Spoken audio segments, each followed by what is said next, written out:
They said I was a failure, that I'd never make anything of myself. I didn't argue. I didn't fight back. I just smiled quietly, because I already knew something they didn't. Something that would flip everything upside down. But before we get to that, let me take you back a few months. Back to the moment I heard my own mother say, "That failure is not going to achieve anything," as she poured coffee for my sister in our kitchen. She didn't know I was standing right outside the doorway. If you're someone who's ever been underestimated by your own family, someone who's been pushed aside, ignored, or told your dreams were too big, then this story is for you. Hit that subscribe button and stick around. What happened next changed everything. My name is Kelly Dawson. I'm 31 years old, single, and, according to my family, still finding myself.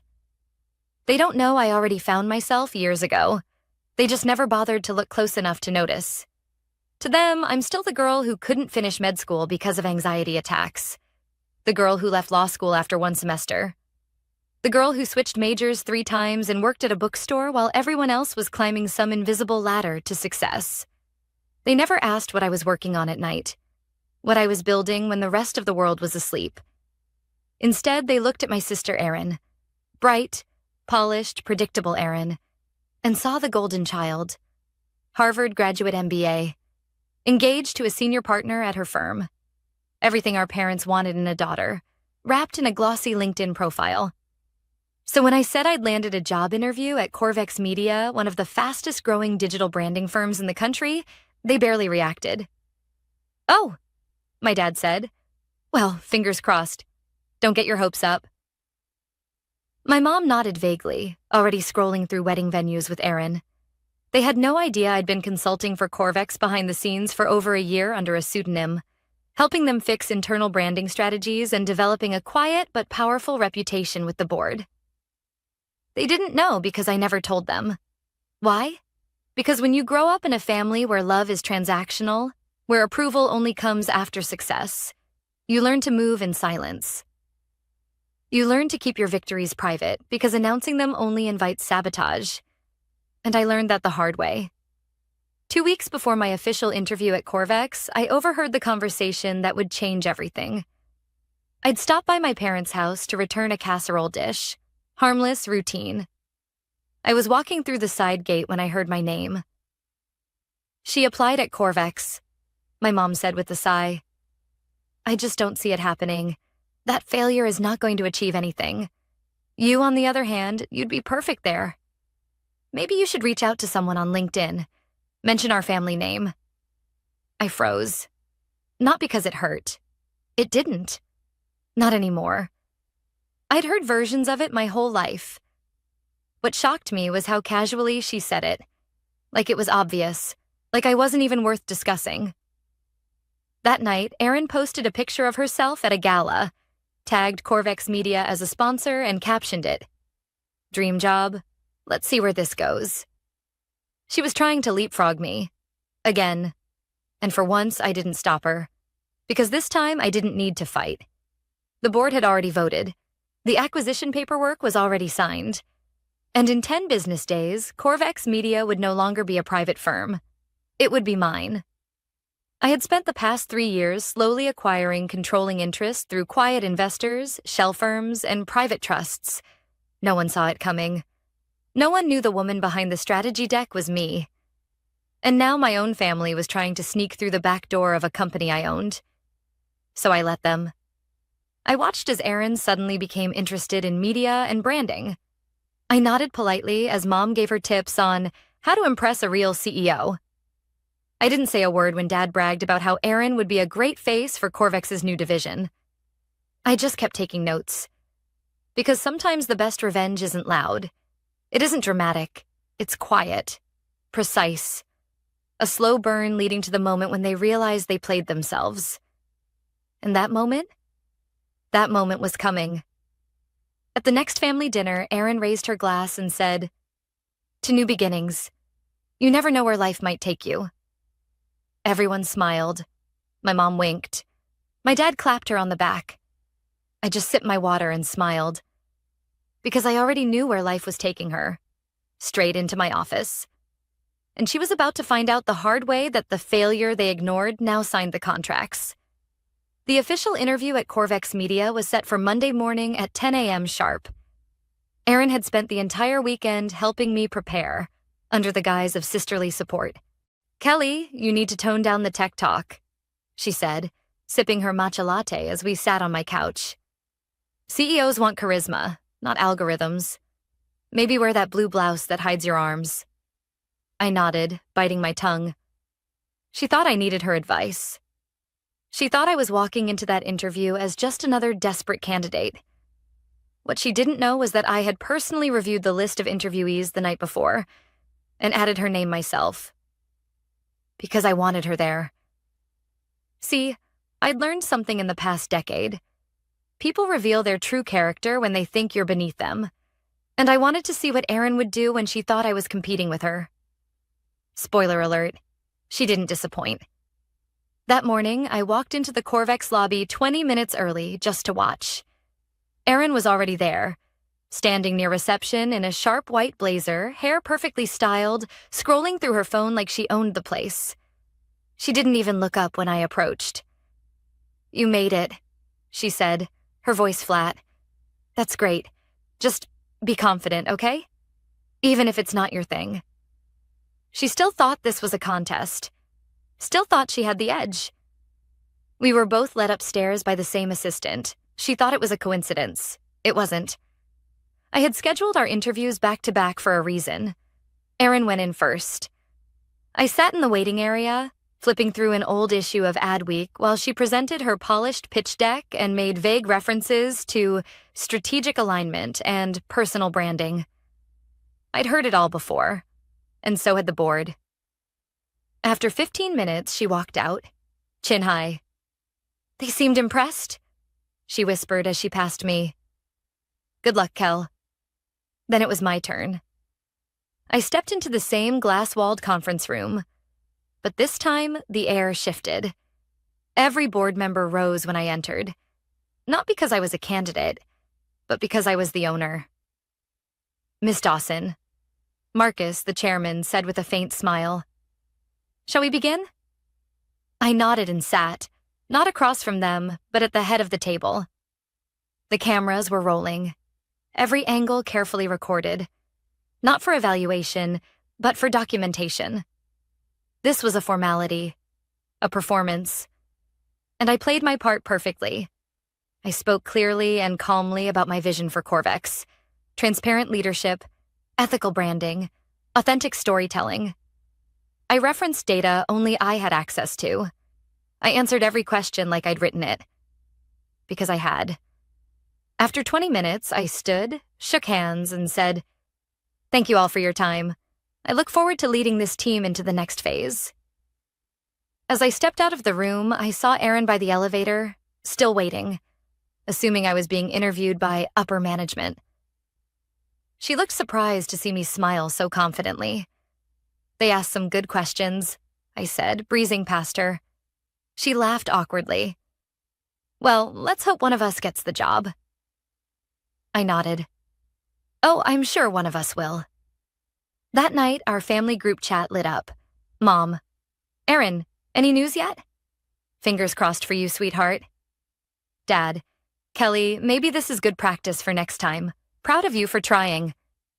Erin: "They said they'd call by Friday." I didn't respond, because I already knew what Friday would bring. Friday morning, Erin was at the breakfast table, refreshing her inbox every few minutes. Our parents hovered nearby like stage parents waiting for curtain call. At 9:03 a.m., her phone rang. She answered on speaker. "Hi, this is Ava from Corvex. We wanted to thank you for interviewing earlier this week." Erin sat straighter. "But we've decided to go in a different direction. We really appreciate your time and interest." There was a beat of silence. "Oh," Erin said quietly. "Okay, thank you." The call ended. Her face went blank. They said, "No." Mom blinked, confused. "But your interview went so well." I poured my coffee, leaning against the counter. Sometimes it's not about the performance. It's about the right fit. Erin looked up, and for a second, our eyes locked. Something flickered in her expression. Confusion, then suspicion. I smiled gently. Better luck next time. But the real show? That was still coming, because the formal announcement, naming me CEO of Corvex Media, was scheduled for Monday at 8 a.m. And this time, no one in my family would be able to pretend they didn't see it coming. If you've ever dreamed of the moment when people finally see who you really are, after years of underestimating you, doubting you, dismissing you, then you'll understand exactly how I felt that Monday morning. The email went out at 7:58 a.m. sharp. Subject line: Leadership announcement, Corvex Media's new CEO. It landed in inboxes across the company, hit LinkedIn feeds like wildfire, and sent a ripple through our industry network. Within minutes, texts started pouring in from old contacts, former bosses, forgotten friends, suddenly remembering my name. But the message that made me pause wasn't from a business partner. It was a group text from Mom. Mom, is this a joke? Kelly? Then, Erin, wait, are you the Kelly Dawson they just named as CEO? Please tell me this is some kind of glitch. I didn't respond. I let the silence speak for me. At 8:10 a.m., I walked into the Corvex building, not as a visitor, not as an interviewee, not as someone hoping to impress the higher-ups. I was the higher-up. Staff were already gathered in the main atrium. The company always did internal announcements in person, streamed live to remote workers and satellite offices. A camera crew stood off to the side. My assistant, Ray, handed me a sleek folder with the printed statement. "Whenever you're ready," she whispered. I took a breath, stepped up to the podium, and looked out at the crowd. Hundreds of employees, board members, team leaders. People who, until now, had only seen me as a consultant or strategist. "Good morning," I said calmly. "You may have heard by now that Corvex Media has appointed a new CEO. That CEO is me." A few gasps, mostly silence. I've spent the last year working quietly within these walls, watching, listening, building. Not because I had to, but because I wanted to understand this company from the inside, from your perspective. People were leaning forward now, paying attention. Corvex has always been about bold stories and authentic voices, but somewhere along the way we started chasing safe ideas, predictable leaders, empty titles. I believe we're ready for more.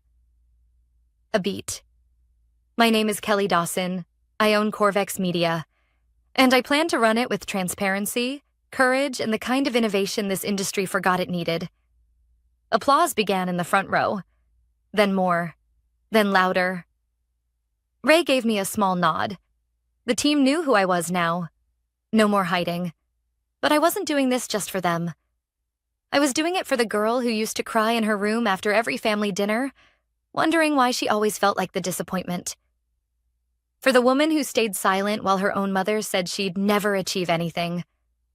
For every underestimated voice that learned to rise in silence. After the meeting, I returned to my office. That's when the messages really started flooding in. Dad, why didn't you tell us? Mom, we're shocked. You blindsided us, Kelly. Erin, you humiliated me. I was just trying to help you. You made me look like a fool. I stared at that last message for a long time. Erin was right about one thing. She did look like a fool. But I hadn't made her look that way. She had done that all on her own. By dismissing me. By trying to edge me out. By treating me like the stepping stone in her polished little story. Still, I didn't reply. Not yet. Instead, I asked Ray to schedule a formal family meeting for Wednesday night. At my office. Full access badges, reserved conference room. And yes, I had it recorded. Because if they were going to confront me, I wanted everything documented. I wanted a record of what they said when the masks came off. Wednesday arrived faster than I expected. Erin walked in first, face tight, steps sharp. She wore the same blazer from her interview as if trying to reclaim that version of herself. Mom followed close behind, her expression unreadable. Dad came last, carrying that awkward, half-proud, half-panicked look I knew too well. They sat across from me at the long conference table, surrounded by glass walls and silence. "So," Mom started, folding her hands. "This is real?" "It is," I replied. "You should have told us," Dad said, his voice stiff. "We're your family." Aaron scoffed. "Was this your idea of a joke? Letting me apply? Letting me think I had a shot?" I met her eyes. "You did have a shot. Just not the one you thought." Mom leaned forward. "We were blindsided, Kelly. We had no idea you were capable of this." I nodded. "I know. That's why I never told you. I wanted to see who'd show up when they thought I had nothing." And now they had. The people who once dismissed me had walked into my office, sat at my table, and were finally facing the version of me they refused to believe existed. But the best part? They still didn't know what was coming next. The room was too quiet. 3 people sat across from me, eyes flickering between anger, confusion, and something they would never admit out loud. Fear. For the first time in their lives, they had no control over the room. I did. Mom crossed her arms. "You think this is some kind of payback, don't you?" "No," I said calmly. "I think this is a long overdue conversation, one you've avoided for 31 years. Aaron's jaw clenched. "If you wanted to prove something, you could have just told us. But this? Publicly blindsiding us? That's cruel, Kelly." I tilted my head slightly. "You mean like applying for a job at a company you thought I was interviewing for, and then trying to edge me out with backdoor recommendations to the board?" Her eyes widened. "I didn't—" "Yes, you did," I cut in, holding up a printed email chain. "You contacted 3 board members and tried to position yourself as a better cultural fit. You mentioned my lack of formal leadership and your Harvard network. Do you want me to read it out loud?" Aaron's mouth opened, then closed again. Mom looked between us, stunned. Dad sighed heavily and leaned back in his chair. "I was trying to help you," Aaron mumbled. "I just thought you were overreaching." I raised an eyebrow. "Or maybe you thought I was still the girl in the basement, editing blog copy for startups and failing every big thing I tried. Maybe you wanted to believe I needed saving so you could feel like the successful one." "You don't know what you're saying," Mom snapped, her voice sharper now. "We have supported you. All those times you needed money?" "No," I said, my voice low but steady. "You gave me money as a reminder of how much I was failing. Every dollar came with a lecture. Every favor came with strings. You didn't support me. You tolerated me. There's a difference." They fell silent again. The only sound was the faint hum of the AC and the ticking clock behind me. I stood and walked to the floor-to-ceiling windows, letting the city skyline fill the space between us. "I didn't build Corvex to prove you wrong," I said, still facing the glass. "I built it to prove myself right, that I was capable, that I was worth something, that I didn't need validation to create value." I turned slowly. But somewhere along the way, I realized I did want one thing: to stop hiding. To stop pretending I was less than I am just to make you comfortable. Aaron's eyes glistened. "So what now? Are we enemies?" "No," I said. "We're not enemies, but we're no longer playing a game where I pretend you didn't try to undermine me." Dad finally spoke. "You've made your point, Kelly. You're successful. We get it. So what do you want from us?" I walked back to my seat and sat down, folding my hands neatly on the table. "I want acknowledgement," I said clearly. "Not applause, just the truth. I want you to admit that you tried to sabotage my success, that you never believed in me, and that everything you said behind my back came from your own discomfort, not my lack of ability." Mom stared at me like I had grown horns. "That's absurd." Aaron shook her head. "I'm not going to sit here and say I didn't believe in you. I just didn't expect this." "Exactly," I replied. "And that's the problem." There was a long pause. Then Dad cleared his throat. You were always different, Kelly. Not worse, just harder to understand. We didn't know how to support you. That, at least, sounded honest. Mom stood abruptly. Well, I don't know what else you expect from us. We came. We listened. If you want to keep digging up old wounds, that's your choice. She walked toward the door, but I stopped her with one last sentence. You never saw me because I made you uncomfortable, I said quietly. And you couldn't admit that the child you looked down on was building something bigger than anything you imagined. She didn't turn around, just stood there, motionless. Then Erin stood too. I don't know how to fix this, she whispered. But maybe I wasn't the only one pretending. That hit harder than I expected. They left without saying goodbye. Dad lingered a second longer, gave me a nod that felt more like an apology than anything else, and followed them out. The conference room felt lighter after they left, like the air had cleared. But inside me, a storm was just starting to calm. They knew now. They'd seen it. They couldn't unsee it. And they couldn't rewrite it this time. I'd walked into the room as the version of myself they refused to believe existed, and I left with something even more powerful than their approval. Freedom. The thing about revealing your success to people who were invested in your failure? They don't handle it well. After the meeting, I thought my family would step back, reflect, maybe even apologize. But I had underestimated just how fragile their pride really was. The next morning, my LinkedIn inbox was flooded. Not from industry contacts or old college friends, but from people I barely knew with one thing in common: my mother. She had started reaching out to concerned colleagues, telling them I'd manipulated my way into the CEO role, that I'd used unfair connections and cutthroat tactics to steal what rightfully belonged to someone more qualified. Translation: Erin. One message in particular caught my attention. Hey Kelly, I'm not sure if you're aware, but your mom has been making some interesting comments on a private Facebook group for alumni professionals. Might want to check it out. I did. And there it was, a carefully crafted post filled with thinly veiled barbs. It's heartbreaking when family becomes obsessed with revenge instead of gratitude. Success should be shared, not used as a weapon against those who supported you for years. Hundreds of likes, dozens of sympathetic comments, a few even from former teachers who had once called me promising but unmotivated.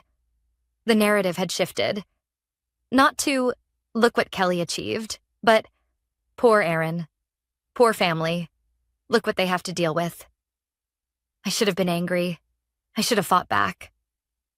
Instead, I decided to wait. Because if there's one thing I've learned, it's this. People reveal their true nature when you take away their ability to control your story. I didn't engage publicly. I didn't comment, repost, or send a single message. I let them talk. Let them shape their version of reality. But behind the scenes, I was documenting everything. Emails, screenshots, voice messages Erin left on my phone late at night, ranging from pleading to furious. You think this changes anything? You're still not the success story. You just got lucky. You think this is over? Watch. At first, I thought it was just emotional whiplash. Erin processing her loss of control. But then something more serious surfaced. An anonymous message was sent to Corvex's HR department. It accused me of falsifying my resume, misreporting past company acquisitions, and coercing the board into promoting me. The email came with a Google Doc full of evidence. It was clumsy, obvious, a mix of outdated records and doctored screenshots. But still, protocol meant we had to investigate it, officially. I met with Marcus, the board chair, privately. It's clearly fabricated, he said, tossing the packet on the table. But we'll run through the motions to keep the optics clean. I nodded. Any idea where it came from? He didn't answer, just gave me a look. One that said, we both know exactly where this came from. It wasn't just a tantrum anymore. It was sabotage. and that changed everything. That night, I sat alone in my apartment, the city lights flickering through the window. I stared at the ceiling, the document folder in my lap, and realized something that stunned me. I wasn't hurt anymore. Not like I used to be. I wasn't the girl wondering why she was never good enough. I wasn't the one crying in secret because her parents only bragged about her sister. I wasn't even mad. I was just done. Done hoping they'd come around. Done trying to earn their respect. Done shrinking to make them comfortable. So I made one final decision. The next morning, I called Corvex's legal department. I authorized them to send a cease and desist letter to anyone making false statements about the company or its leadership, whether family or not. Then I sent a message directly to Aaron. You've made your point. I'm not here to fight you, but if you continue to target my career, I will take legal action, and I won't hesitate. She didn't respond, but the post stopped. The calls stopped. And for the first time in years, the noise finally faded. Sometimes the loudest statement you can make isn't with words, it's with boundaries.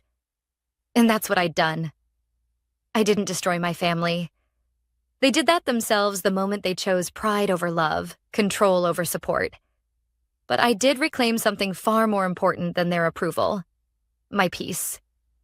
And as Corvex grew, as my team flourished, and as I sat in my office reviewing proposals for partnerships with companies I once dreamed of working for, I felt it.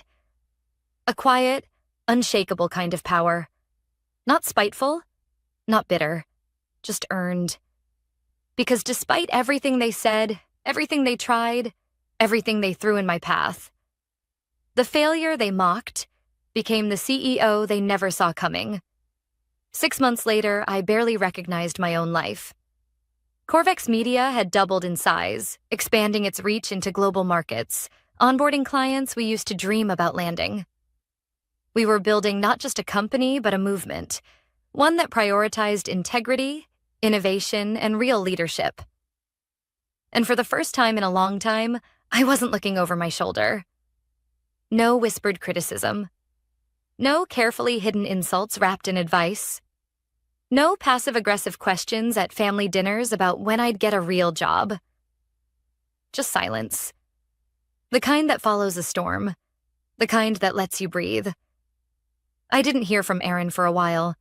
Not directly. But I heard about her. She'd quietly left her old job. Word was, some hiring managers had caught wind of the false accusations she'd tried to spread. The corporate world is smaller than most people think. Reputation travels faster than gossip. As for my parents, they didn't call, didn't text, didn't show up at Corvex's holiday gala, even though it was held just 15 minutes from their home. But then, one Sunday morning, an envelope arrived at my apartment. No return address. Just my name, written in neat, familiar cursive. Inside was a letter from my mother. Kelly, I've rewritten this letter more times than I can count. I know we haven't spoken since the meeting. I'm not sure if you even want to hear from me now. But I want you to know something. You were right. I didn't see you. Not really. I was too busy projecting my own fears onto you. Afraid you'd fall, afraid you'd prove me wrong, afraid that the quiet one in the corner might shine brighter than the golden one I was so proud of. You didn't need our support to succeed, but I now see that you deserved it. And I'm sorry you didn't get it. Whatever happens next, just know. I see you now. Mom, I read it 3 times. Not because I was moved to tears. Not because I needed her words to validate anything. But because for the first time, it sounded like her voice. Not the curated version she used at church socials or brunch with Aaron's friends. Not the one layered with pride and appearances. Just honesty. That evening, I placed the letter in a drawer in my office. Not on display. Not framed. Just filed. Like a chapter I'd finally finished reading. Later that week, Aaron reached out. A short message typed plainly. I'm working at a startup now. Entry level. Trying to learn things the hard way. You were right. I needed to be knocked down to see what I'd been standing on. If you're ever open to it, I'd like to grab coffee sometime. No expectations. Just two people starting over. I didn't say yes, but I didn't delete it either, because growth looks different for everyone. And sometimes the apology isn't a sentence, it's a shift in behavior. And me? I was still building a legacy without asking permission, running a company not from a place of revenge, but vision. I no longer needed the people who once doubted me to believe in me. I had become the kind of woman who didn't just command respect. She earned it. Quietly, powerfully, relentlessly. I still think about that moment in the kitchen, when I heard my mother say, "That failure is not going to achieve anything." If only she knew what she was igniting in that moment. Because some fires don't roar. Some burn quietly, steadily, beneath the surface until the day they consume everything in their path. My story isn't about revenge. It's about recognition of who you are, of what you've survived, of what you can create when you stop waiting for applause and start building in silence. To anyone watching this who's been underestimated, who's been pushed aside, who's been told you'll never be good enough, hear me when I say, you don't need their permission. You don't need their validation. You only need to believe in the version of you they're too afraid to see. Because one day they'll walk into a room and realize the failure they once mocked now owns the building. And trust me, that moment is worth everything. Thank you for listening to my story. Now I want to hear yours. Leave a comment. Have you ever been doubted by the people closest to you? What did you do when they tried to hold you back? Let's turn this space into something more than just stories. Let's build a community where every failure becomes a force. Because your story matters, and your success is just getting started.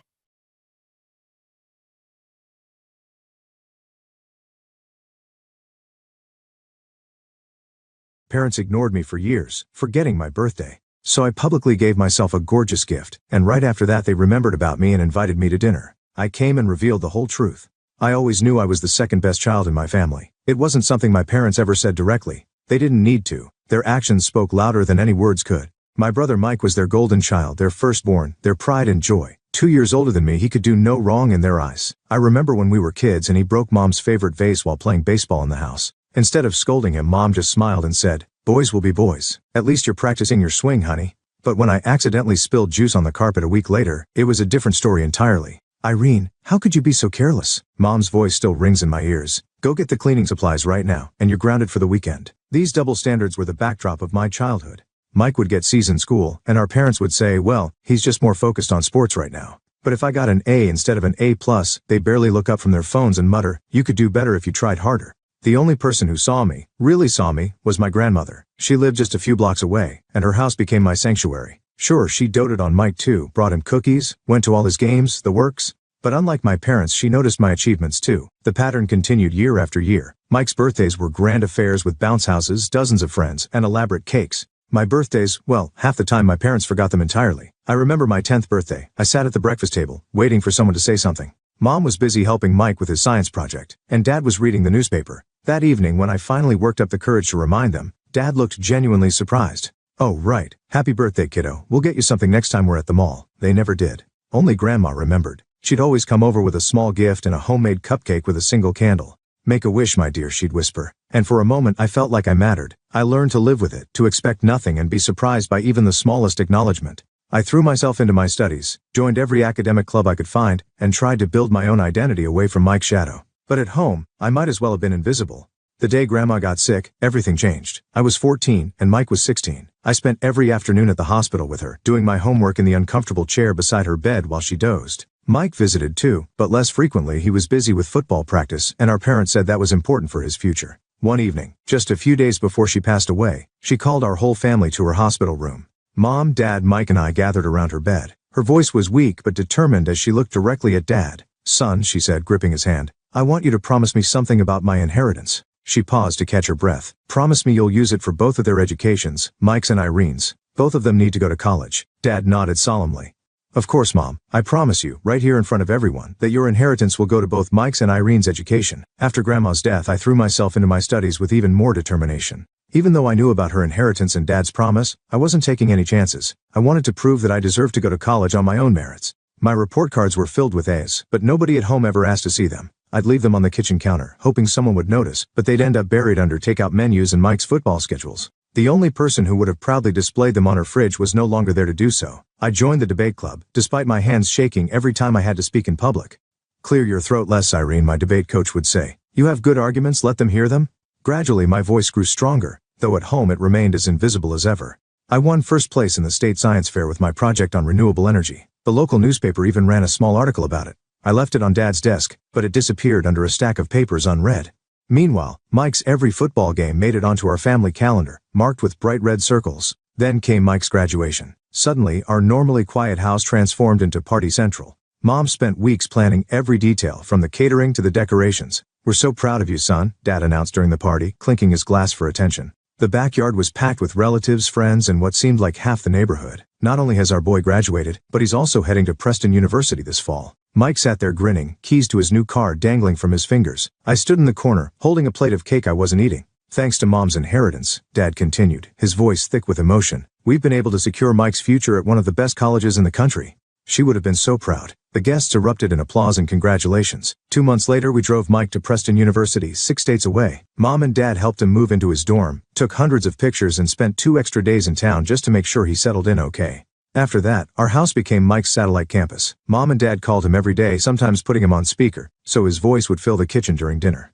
They drove up to visit him at least twice a month, always returning with stories about his classes, his friends, his football practice. Meanwhile, I continued my senior year, alone in my quiet room, studying for tests nobody would celebrate, winning competitions nobody would attend, preparing for a future I wasn't sure I'd be allowed to have. 2 years passed quickly, and I finished high school at the top of my class. Not that anyone at home noticed or cared. On graduation day, I put on my white dress and honor cords alone. My parents had left 3 days earlier for a much-needed vacation with Mike. "We'll bring you back a souvenir," Mom had said casually, as if missing my graduation was as trivial as missing a regular Tuesday dinner. I sat among my classmates during the ceremony, watching other parents beam and take photos. My friend Jenny's mom even took some pictures of me, saying, "Your parents will want to see these." I didn't have the heart to tell her they probably wouldn't. While my classmates celebrated with their families, I went home and started working on my college applications. I'd been preparing for this moment for months, carefully crafting essays, gathering recommendation letters, and documenting all my academic achievements. The acceptance letters started arriving a week later. Evergreen State University offered me a full scholarship with free dorm accommodation. Their letter praised my academic achievements and extracurricular activities.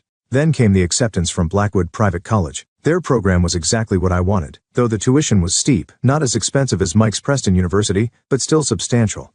I knew my parents still had my portion of Grandma's inheritance. I'd overheard them discussing money matters enough times to know it was there, waiting, just as Grandma had intended. So I waited for their return, the Blackwood acceptance letter safely tucked away in my desk drawer, the Evergreen offer hidden as my backup plan. They came back tanned and cheerful 2 weeks later. Mike had already headed back to Preston to hang with his brothers, as Dad proudly announced. I waited until after dinner, when they were relaxed and still sharing vacation stories. "I got accepted to Blackwood College," I said during a rare moment of silence. "Their business program is highly ranked." Mom glanced up briefly from her phone. "That's nice, dear. I'd need to pay tuition," I continued, my heart beating faster. I was hoping we could use my portion of Grandma's inheritance. The silence that followed was different, heavier somehow. Dad set down his coffee mug, exchanging a look with Mom. "We don't have money for your college tuition," he said flatly. I felt my chest tighten. "But Grandma's inheritance? She made you promise in front of everyone that it would go to both our educations." Mom had the decency to look slightly uncomfortable, but Dad just shrugged. "We spent that money on our vacation. The rest went to your brother. He needed it more. It was an expensive trip," Mom added, as if that explained everything. "And Mike's tuition isn't getting any cheaper. He needs the extra support." I stared at my parents, trying to process what they'd just said. The room felt too small, too hot. "You promised her," I said, my voice shaking. "Grandma made you promise. We were all there. You, Mom, Mike, me. She made you swear you'd use the money for both our educations."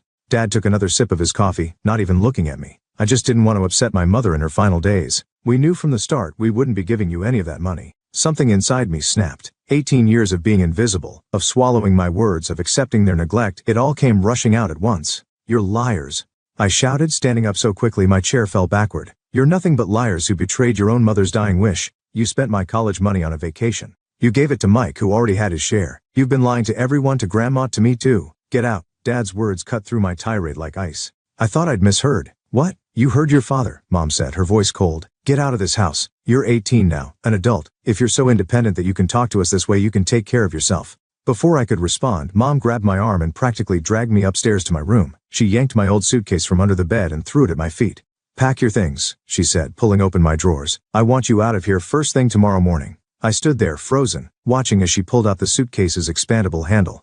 This was really happening. My own parents were throwing me out. Mom, I started to say, but the look she gave me was one I'd never seen before, like I was a stranger who had invaded her home. That's when it hit me. They were strangers too. Maybe they always had been. The people I'd been trying to please all these years, hoping for their love and approval, didn't really exist. These were just two people who happened to share my DNA. I packed in silence. Clothes, books, my laptop, the few precious photos I had of Grandma. Mom stood in the doorway watching, arms crossed as if making sure I wouldn't steal anything. As if there was anything in this house I wanted anymore. When my suitcase was full, I took out my phone and texted Jenny, "Can I come over? It's important." Her response was immediate, of course, doors open. I walked out without saying goodbye. Nobody tried to stop me. Jenny's parents had given her a small apartment for her 18th birthday, just a few blocks away. She was waiting at her door when I arrived, took one look at my face and my suitcase and pulled me into a hug. That night, as we sat on her couch drinking hot chocolate, I made my decision. I would accept the offer from Evergreen State University. The full scholarship and free dorm would be my ticket to independence. But I needed money for books and living expenses, so I'd have to work first. That summer at Sunnyside Cafe taught me more than just how to make the perfect latte. Between taking orders and balancing trays, I learned what it meant to stand on my own feet. My tips went straight into a savings account, growing dollar by dollar, while my paychecks covered basic necessities. When fall came, I hugged Jenny goodbye and moved into my dorm at Evergreen State. My roommate Sarah took one look at my sparse belongings and offered to share her mini fridge. That simple kindness almost made me cry. I found a job at the college library, shelving books and manning the reference desk during evening shifts. Between classes, work, and studying, I barely had time to think about my former life. The library became my sanctuary, quiet, orderly, and predictable, everything my family life hadn't been. When relatives called, their questions were always strange and probing. Aunt Linda's voice would be full of barely concealed concern. "Do you have somewhere to sleep at night, dear?"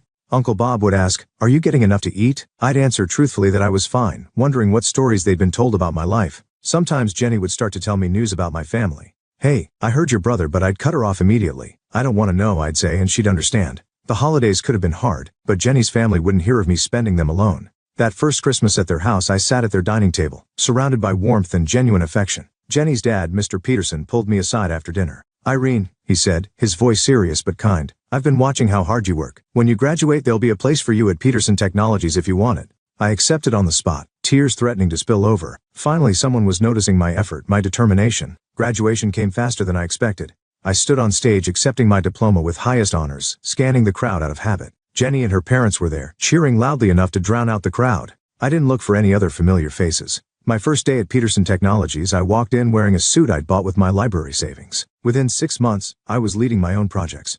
By year 2, I had a team reporting to me. Mr. Peterson's faith in me proved well-founded. I threw myself into every challenge, worked longer hours than anyone else, and quickly gained a reputation for solving problems others couldn't crack.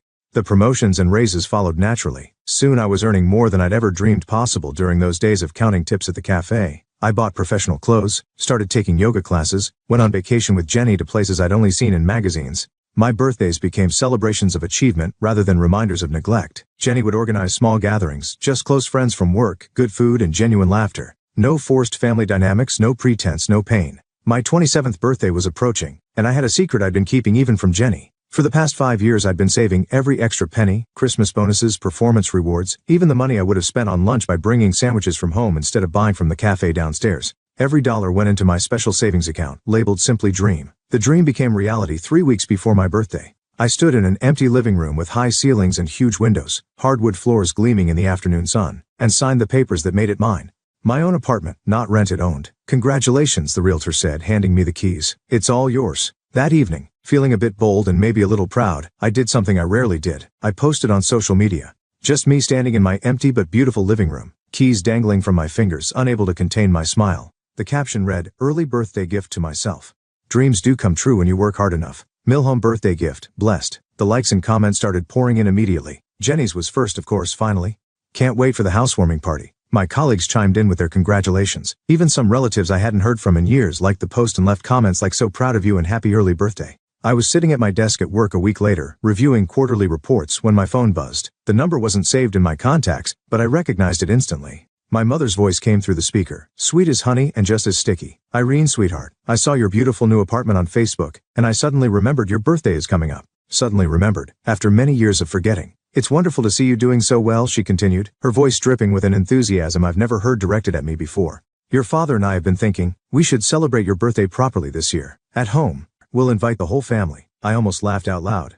Of course. Years of silence, and now that I had a fancy apartment, suddenly I was worth remembering. Worth celebrating? We've missed you so much, she added, and I could almost see her practiced, concerned expression through the phone.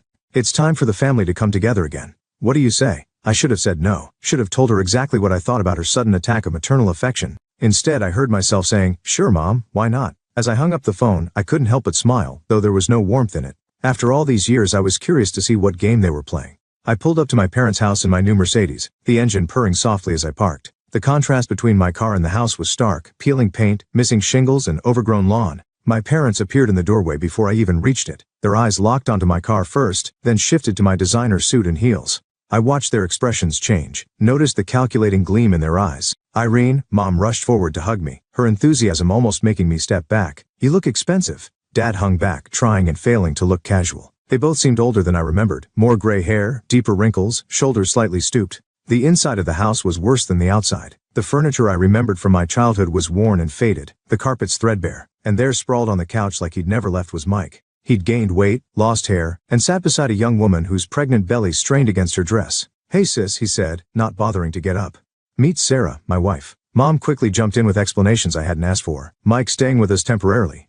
College wasn't quite the right fit, but he's got some promising job prospects. Going on 9 years of temporary, I thought, but kept my face neutral. The guests will be here soon, Dad said, gesturing to a table laden with food. But first tell us about your job. That's quite a car you're driving. Must be making good money. Things are fine, I replied, smoothly sidestepping the question. The catering looks nice. But what exactly do you do?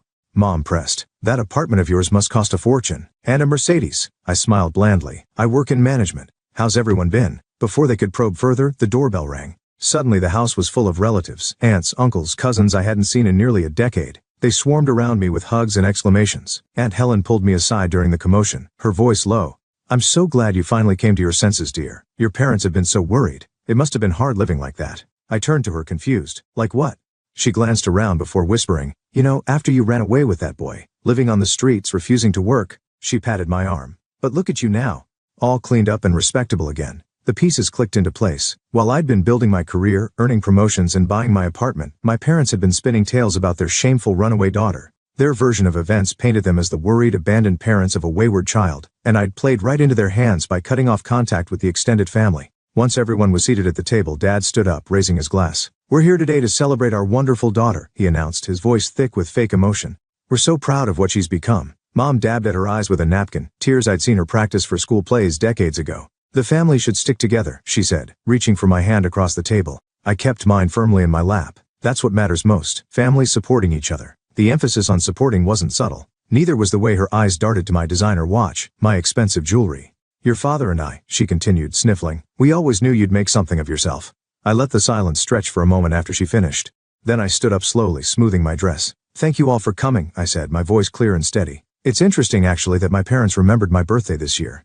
It's a first, really. The room grew quiet. Mom's fake tears dried up instantly. Growing up, they never celebrated my birthdays. Not one. But I suppose an apartment in the nice part of town and a Mercedes make birthdays more memorable.